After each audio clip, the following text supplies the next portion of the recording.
So hello friends, అందరికీ నమస్కారం.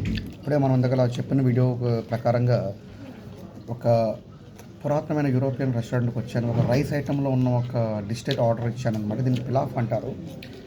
ఇది నేను ఇందులో రకరకాలు ఉంటాయి. బీఫ్ ఉంటుంది, డీర్ ఉంటుంది, ల్యాంబ్ ఉంటుంది, చికెన్ ఉంటుంది. బట్ చాలామంది బాధపడుతున్నారని చెప్పేసి నేను ల్యాంబ్ తీసుకున్నాను అనమాట. ఒకసారి చూపిస్తాను ఇందులో మీకు ఎలా ఉంటుందంటే, ఇందులో మీకు ఒక యాప్రికాట్ ఇస్తాడు.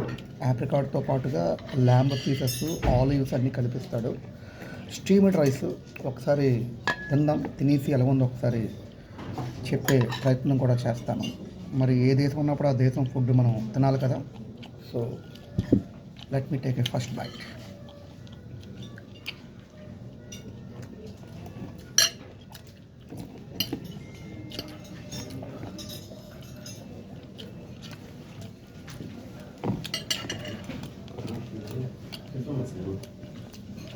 తీగా ఉందండి. ఆ కిస్మిస్లు, apricot and moreover pomegranate juice కూడా వేసాడు. అది వేయడం వల్ల కాస్త స్వీట్ వచ్చింది. దాంతోపాటుగా చిన్న వైన్ కూడా తాగితే బాగుంటుంది. అదనమాట. ఏ ఊరిలో ఉంటే ఆ ఊరి భోజనం తినడం అనేది మన సంప్రదాయం. మరి ఆ సాంప్రదాయానికి నేను తావిచ్చాను. వీడియో చూసినందుకు థ్యాంక్ యూ.